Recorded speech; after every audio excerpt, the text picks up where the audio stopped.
The Lord be with you. A reading from the Holy Gospel according to Luke. Now, on a Sabbath day, Jesus had gone for a meal to the house of one of the leading Pharisees, and they watched him closely. He then told the guests a parable, because he had noticed how they picked the places of honor. He said this, when someone invites you to a wedding feast, do not take your seat in the place of honor. A more distinguished guest than you may have been invited, and the person who invited you both may come and say, "Give up your place to this man," and then, to your embarrassment, you would have to go and take the lowest place.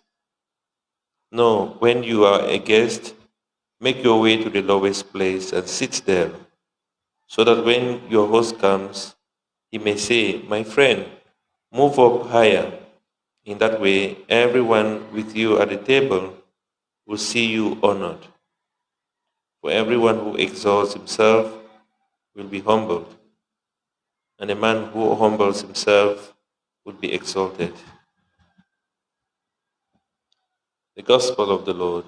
Praise to you, Lord Jesus Christ.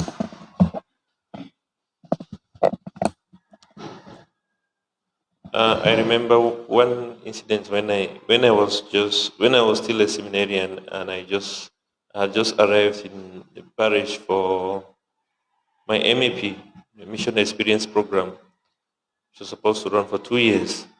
In the first weeks, we were moving around the whole place with my parish priest, and Father Aldo, an old Tyrolese, great missionary.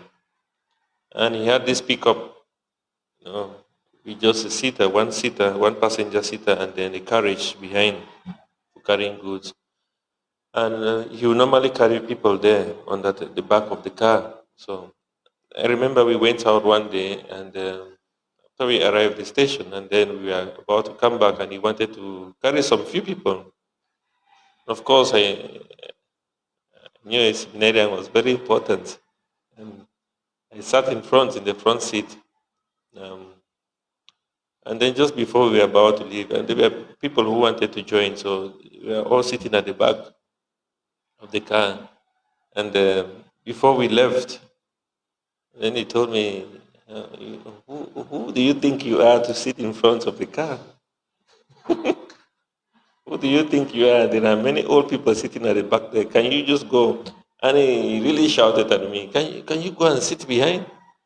And what an embarrassment, thinking I'm this seminarian who has come all the way from Nigeria to Kenya, and then being embarrassed like this. And then he called one of the old women to come and sit in front. But I didn't know what I was thinking, to allow old people to sit behind, and then I sit in front as a seminarian. And this is what came to my mind when I read this gospel about picking up seats. And Jesus telling the Pharisees and the guests that when you are invited for an occasion, or for a feast, or for a party, take the lowest seat, such that you have a chance of being exalted. Because when you take the highest seat, you can either remain there or you'll be brought down. You can never go higher than where you are.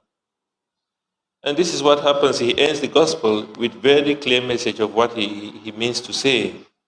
He says that for everyone who exalts himself will be humbled, and anyone who humbles himself will be exalted. So it is important for us, if we really depend on God, then we must be humble. Humility is something that is a must for every Christian. If we have to grow, if we have to receive the grace of God, then we must take up humility.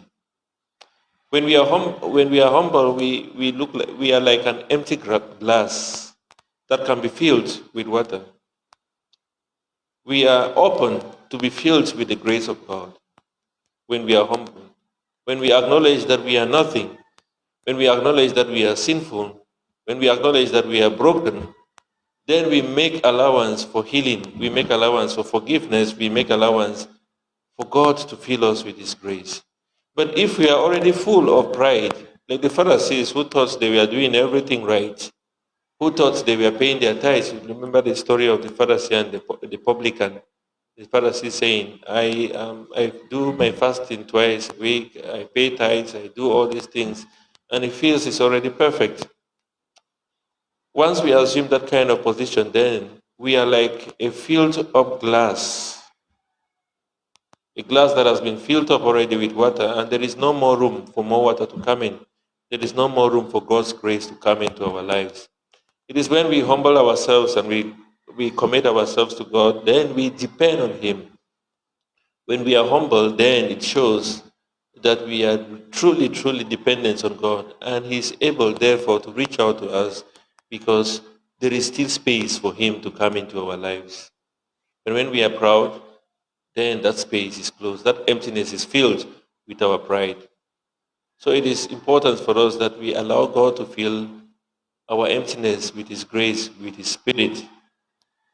And it's what tells us clearly in the letter of St. James, chapter 4, verse 6, that He hates the proud and He lifts up the lowly. And in verse 10, He says that when you humble yourself, then He will exalt you. But if we do not humble ourselves, there is nothing He can do for us. And the same words are repeated again in 1 Peter chapter 5, verse 5, that He hates the proud and He lifts up the lowly. So, my dear brothers and sisters, it's important for us that we always humble ourselves. And when we humble ourselves, it's a sign of our dependency on God. And when we depend on God, then God becomes everything for us. God becomes our own treasure. God becomes the person that we can hold on to. And life becomes better because everything depends on God.